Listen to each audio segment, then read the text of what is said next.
दोस्तों, नींबू के टोटके आज से नहीं बल्कि 1000 साल पहले से ही इस्तेमाल किए जा रहे हैं। जो टोटके आज हम आपको बताने वाले हैं, नींबू का इस्तेमाल करके उससे आप अपनी हर समस्या का समाधान पा सकते हैं।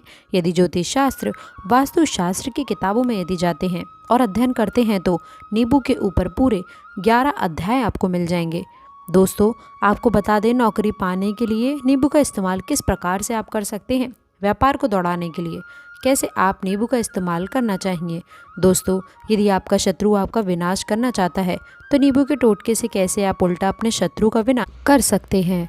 दोस्तों, आपको बता दें कि किस प्रकार से नींबू एक रामबाण दवा माना जाता है। इन सब के बारे में वास्तुशास्त्र और ज्योतिष शास्त्र की किताबों में आपको मिलेगा।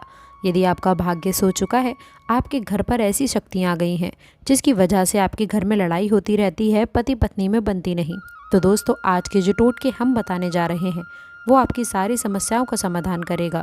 स्वास्थ्य की दृष्टि से नींबू बहुत ज़्यादा लाभदायक है। साइंस की भाषा में यदि कहें तो नींबू में विटामिन सी बहुत ज़्यादा होती है। ऐसे में यदि दोस्तों आप लोगों को एसिडिटी की प्रॉब्लम है, पेट खराब रहता है, तो नींबू उसमें रामबाण की तरह काम करता है। दोस्तों, नींबू के अंदर इतनी ताकत होती है कि वो एक से एक बड़ी समस्याओं को चुटकी में ख़त्म कर सकता है। सभी परेशानियों को, कई बाधाओं को एकदम हमेशा के लिए आपके पास से हटा सकता है। इसलिए यदि आप भी चाहते हैं कि आपके ऊपर माता लक्ष्मी का आशीर्वाद हो, भगवान भोलेनाथ आपको आशीर्वाद दें, तो ये वीडियो बिना भगाए अंत तक देखिएगा, क्योंकि इस वीडियो में आज आपको पता लग जाएगा कि कैसे नींबू के 10 उपाय करके आप अपने जीवन की हर परेशानी को ख़त्म कर सकते हैं। आपको हम एक एक उपाय के बारे में बताने जा रहे हैं, इसलिए बहुत गंभीरता से वीडियो को देखिएगा। देखिए दोस्तों, कई लोग ऐसे होते हैं कि वीडियो को भगा भगा कर देखते हैं, लेकिन यकीन मानिए यदि आपने एक पॉइंट भी मिस कर दिया तो आप अपना ही नुकसान कराएंगे, क्योंकि अधूरा ज्ञान हमेशा खतरनाक साबित हुआ है। इसीलिए दोस्तों वीडियो को अंत तक देखिएगा। सबसे पहले तो आप लोग कमेंट बॉक्स में आकर हर हर महादेव लिख दें, क्योंकि यदि भगवान भोलेनाथ ने किसी को आशीर्वाद दे दिया तो उसका काल भी कुछ नहीं बिगाड़ सकता। और वीडियो लाइक करके तुरंत चैनल को भी सब्सक्राइब कर दें। दोस्तों, हर हर महादेव कमेंट बॉक्स में लिखना ना भूलें। सबसे पहले आखिरकार नींबू के वो कौन से उपाय हैं जिसके लिए हमने वीडियो बनाई है, तो बहुत ध्यान से सुनिएगा। पहला उपाय है बुरी नज़र से बचने के लिए। अच्छा, आप लोगों ने अक्सर देखा होगा कि ट्रक जब चलता है, गाड़ियाँ जब चलती हैं, या छोटी दुकानें जब होती हैं या बड़ी दुकानें होती हैं, उसमें नींबू और मिर्च टंगा हुआ होता है। इसका मुख्य कारण क्या है, आज हम आपको बताते हैं। देखिए, कहा जाता है कि जब भी लू चलती है और आप अपनी जेब में प्याज रख लेते हैं, तब आपको लू नहीं लगती। या जहाँ पर गर्मी ज़्यादा होती है वहाँ पर प्याज रखते हैं तो प्याज जो होता है वो गर्मी को सोख लेता है। यदि आपका व्यापार अच्छा चल रहा है, कोई भी व्यक्ति आपकी दुकान पर नज़र लगा देता है, आपके बिजनेस पर यदि नज़र लगा देता है, तो यकीन मानिए एक कहावत कही गई है कि नज़र तो हरा पेड़ भी सूख जाता है। इसी तरीके से जो चलता हुआ व्यापार होता है वो तक बंद हो जाता है यदि किसी व्यक्ति ने आपके ऊपर नज़र लगा दी है। तो इसीलिए लोग क्या करते हैं कि अपनी दुकान में नींबू और मिर्ची रख लेते हैं। इसका जो मुख्य कारण है, हिंदू पुराणों में बताया गया है कि नींबू का खट्टा और मिर्ची का तीखापन जो होता है वो बुरी नज़र वाले व्यक्ति की एकाग्रता को भंग करता है, जिससे वह अधिक समय तक खुद को प्रभावशाली नहीं पाता है। ये हिंदू पुराणों में साफ साफ लिखा है, जिसका मतलब ये है कि अगर आपका व्यापार चल रहा है और अगर आप किसी का भी बुरा नहीं चाहते हैं और कोई व्यक्ति आपका बुरा चाहते हुए आपके ऊपर लगातार नज़र लगवा रहा है, आपके ऊपर तंत्र विद्या करवा रहा है, बुरी आत्मा आपके पीछे लगवा रहा है, यदि आपने पहले से ही नींबू टांग रखा है तो ये सारा प्रभाव उल्टा उसके ऊपर पड़ जाएगा और वो बर्बाद हो जाएगा। इसलिए यदि आप कोई भी व्यापार करते हैं तो नींबू और मिर्ची को टांग करके रखिएगा। दोस्तों, दूसरा इसका जो प्रयोग होता है वो वास्तु दोष को मिटाने के लिए होता है। वास्तु ज्ञान में यदि आप अध्ययन करते हैं तो उसमें एक चैप्टर है पूरे नींबू के ऊपर लिखा हुआ है, मतलब एक अध्याय पूरा चैप्टर लिखा हुआ है। वास्तु ज्ञान की यदि आप एक किताब लेकर आते हैं तो उसमें भी अध्याय नंबर 21 पर जाइए। वहाँ पर नींबू के बारे में साफ साफ लिखा हुआ है। जिस घर में भी नींबू का पेड़ होता है वहाँ पर नकारात्मक ऊर्जा कभी भी अपना सक्रियपन नहीं कर पाती। नींबू के आसपास का वातावरण शुद्ध रहता है। नींबू घर के वातावरण को एकदम सकारात्मक शक्तियों से भर देता है। दोस्तों, किसी व्यक्ति के घर पर यदि नकारात्मक शक्तियों का वास हो चुका है तो यकीन मानिए उसके घर कभी भी बरकत नहीं हो सकती। उसके घर के लोग आपस में लड़ाई करते रहेंगे, धन आने के सारे मार्ग बंद हो जाएंगे, घर के खर्चे बढ़ेंगे। बता दें, माया जाल में फंसता चला जाएगा। लेकिन यदि आपके घर पे नींबू का पेड़ है तो आपके घर में सिर्फ सकारात्मक शक्तियाँ ही आएंगी। आपके घर का वातावरण बहुत अच्छा बना रहेगा। घर के आपसी लोगों में हमेशा बनती रहेगी। सरल भाषा में बता दें तो आप लोगों ने देखा होगा कि कई ऐसे घर होते हैं जिनसे आपस में लड़ाई होती है। घर में कभी भी बरकत नहीं होती, और जिस घर की बरकत नहीं होती है वो घर कभी भी आगे नहीं बढ़ पाता। इसके लिए सबसे बड़ा उपाय जो माना गया है वास्तु दोष को मिटाने के लिए, वो माना गया है नींबू के पेड़ को। मतलब अगर आपके घर में नींबू का पेड़ हो, चाहे गमले में लगा लीजिए, चाहे आप अपनी ज़मीन में लगा लीजिए, आपके घर में कभी नकारात्मक शक्तियों का वास नहीं होगा।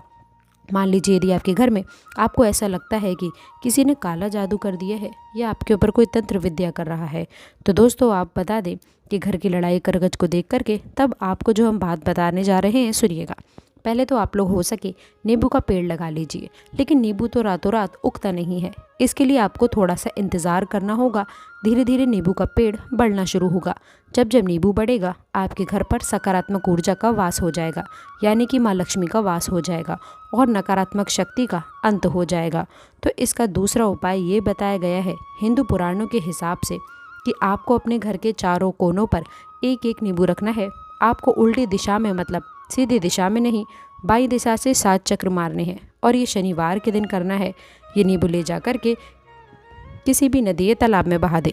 4 नींबू यदि आप नदी और तालाब में बहा दिए, आपके घर में जो भी गलत प्रभाव सा, बुरी नज़र थी, तंत्र विद्या थी, किसी ने करवा रखी थी, बुरी आत्मा थी, नकारात्मक शक्तियों का वास था, वे सब खत्म हो जाएगा। उन्हीं नींबू के साथ वो चलेगा। इसके साथ वो नींबू अपने आप में इतनी ताकत रखते हैं कि वो अपने आप में उन नकारात्मक शक्तियों को सोख लेते हैं और अपने साथ बहा ले जाते हैं। इसलिए कोशिश कीजिएगा तालाब या बहती नदी में ही बहाइएगा। दोस्तों नींबू का तीसरा प्रयोग जो है वो सफलता के लिए माना गया है। मतलब आप लोग यदि नौकरी की तैयारी कर रहे हैं या नौकरी कर रहे हैं, आपको प्रमोशन नहीं मिल रहा है, आप लोग कर्ज के माया जाल में फंसे हैं, तो अब आपको एक एक चीज़ करके हम बहुत ही आराम से समझाने जा रहे हैं, तो ध्यान से सुनिएगा। लेकिन अगर आपने अभी तक वीडियो को लाइक नहीं किया है तो वीडियो को तुरंत लाइक कर दीजिएगा। देखिए, यदि आप अपने जीवन में बहुत मेहनत करते हैं, आपको ऐसा लगता है कि आपको मेहनत का परिणाम फल नहीं दे रहा है, आप थक चुके हैं, नौकरी की तैयारी कर रहे हैं लेकिन आपको नौकरी नहीं मिल पा रही है, इंटरव्यू तो देने जाते हैं लेकिन इंटरव्यू में आप लोगों का सिलेक्शन नहीं होता है, तो इसके लिए वास्तु ज्ञान में साफ साफ लिखा हुआ है कि आपको हनुमान जी के मंदिर में जाना है। बहुत ध्यान रखिएगा, ये मंगलवार का दिन ही होना चाहिए। जब आप लोग जाएं हनुमान जी के मंदिर में, एक नींबू ले लें और 4 लौंग ले लें। हनुमान जी के मंदिर में जब प्रवेश आप करें तो नींबू में 4 लौंग को काट दें और वहाँ पर बैठ जाएं, पालती मारकर आराम से बैठ जाएं और हनुमान चालीसा का भी पाठ करें। हनुमान चालीसा का पाठ करते हुए आपको इस नींबू को, जिसमें हमने 4 लौंग गाड़ी हैं, उसमें हनुमान जी भगवान को अर्पित कर दें। अगर आप इतना कर देते हैं तो यकीन मानिए जो आपके ऊपर बाधाएं आई हैं वो अच्छा हो जाएगा। नवग्रह जो आपके साथ नहीं दे रहे थे तो वो भी आपका साथ देना चालू करेंगे। दुर्भाग्य जो आपके पीछे पड़ा था वो भाग्य में बदलेगा। लेकिन हनुमान चालीसा मन में पढ़िएगा, बोलकर मत पढ़िएगा। यदि आप लोग हनुमान जी महाराज के सामने जाकर इतना प्रयोग कर देते हैं तो यकीन मानिए आपके जीवन में यदि आप कंपटीशन की तैयारी कर रहे हैं तो आपको नौकरी मिल सकती है। दोस्तों, अब हम आप लोगों को बता दें कि यदि आप नींबू के उपाय के साथ 108 क्रिया कोई भी हनुमान जी के साथ करते हैं तो वो आपको सफलता दिलाता है। और ये क्रिया आप नौकरी के सिलेक्शन के वक्त यदि करते हैं, इंटरव्यू के वक्त करते हैं, अपने कंपटीशन के वक्त करते हैं तो आपको सफलता मिलना तय माना जाता है। दोस्तों, एक और उपाय बता दें कि यह है रोगी से मुक्ति हेतु। ये अध्याय आपको वास्तु ज्ञान के 41 नंबर पेज पर मिल जाएगा। मतलब मान लीजिए कि अब आपके घर में कोई ऐसा रोगी व्यक्ति है जो दवाई करा करा के थक गया है, अस्पताल जा जा कर पक गया है और उसका रोग ठीक नहीं हो रहा है। वो परेशान हो चुका है कि अब मैं क्या करूं। तो जो हम आपको टोटका बताने जा रहे हैं वो सिर्फ आप शनिवार के दिन कर सकते हैं। आपको शनिवार के दिन ये करना है कि उस रोगी व्यक्ति के ऊपर से नींबू 7 बार उतारना है। मतलब सिर से लेकर पाँव तक इस नींबू को 7 बार उतारना है। फिर एक चाकू लेना है, उस चाकू को 21 बार उतारना है। ध्यान रखिएगा कि ये सारी प्रक्रिया जो आप करेंगे शाम का वक्त होना चाहिए, शनिवार के दिन। यदि शनिवार के दिन करते हैं तो 100% ये कार्य करेगा। आपने 7 बार नींबू उतारा, 21 बार चाकू उतारा ऊपर से नीचे। अब आपको उस चाकू से उस नींबू के 4 टुकड़े करने हैं और किसी चौराहे पर जाना है जहाँ पर 4 रास्ते हों, दाहिने बाहिने आगे पीछे, वहाँ पर अलग अलग दिशाओं में इन 4 तरीके के नींबू को फेंक देना है और रात के वक्त ही ये करना है। मतलब 7 बजे ये प्रक्रिया करें। 9 बजे तक इस नींबू को ले जाकर के फेंक दीजिए। यदि आप इतना कर देते हैं उस रोगी के ऊपर, यदि कोई बुरी आत्मा का वास होगा, मान लीजिए किसी ने तंत्र मंत्र कर रखा हो आपके घर के बच्चे के ऊपर या आपके ऊपर या किसी के ऊपर भी, वो नकारात्मक शक्ति उसे अपना वास हटा लेंगी और दोस्तों वह भी व्यक्ति ठीक हो जाएगा। रोगी के ऊपर यदि बुरी आत्मा ने अपना वास कर रखा है, वह आत्मा ज़रूर उसका पीछा छोड़ देगी। ये सारी बातें आपको कहीं जानने को नहीं मिलेंगी, लेकिन हम सिर्फ इसलिए बता रहे हैं कि आपका भला हो सके। एक नींबू के बारे में आप लोग सोच लीजिए कि कितना ताकतवर होता है वो नींबू। इसलिए तो पुराने समय के जो साधु थे, संत महात्मा थे, वो नींबू को ज़रूर अपने पास रखते थे। कब कहाँ पर नींबू की ज़रूरत पड़ सकती है और इस नींबू से हम उस तंत्र मंत्र को हटा लें। दोस्तों बात करते हैं एक और ख़ास उपाय के बारे में। आपको संतान प्राप्ति हेतु ये बहुत ही कम लोगों के लिए होता है, लेकिन तब भी जान लीजिए। मान लीजिए कि आपकी संतान नहीं हो रही है, कोई ऐसी महिला है जो बांझ है, जो इस वीडियो को देख रही है, उनकी संतान नहीं है, संतान के लिए वो थक चुके हैं।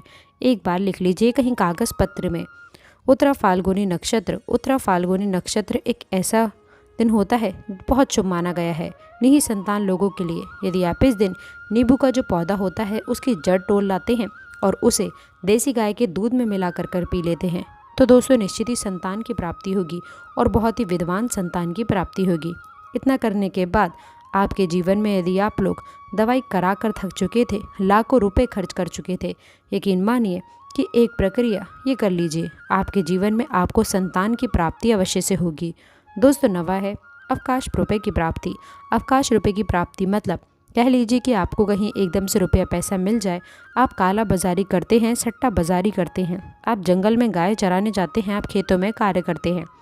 यदि ये प्रक्रिया कर लेते हैं जो हम आपको बताने जा रहे हैं, तो यकीन मानिए आपको कहीं ना कहीं से रुपया पैसा ज़रूर मिलेगा। नौकरी में कहीं एकदम से रुपया आ जाएगा या बिजनेस में एकदम से रुपया आ जाएगा। तो बहुत ध्यान से सुनिएगा जो आपको हम बताने जा रहे हैं। सिर्फ आपको ये करना है दोस्तों कि एक नींबू लेना है, उसको अपने ऊपर से हर शनिवार को, मतलब ये प्रक्रिया आपको 41 शनिवार करनी है।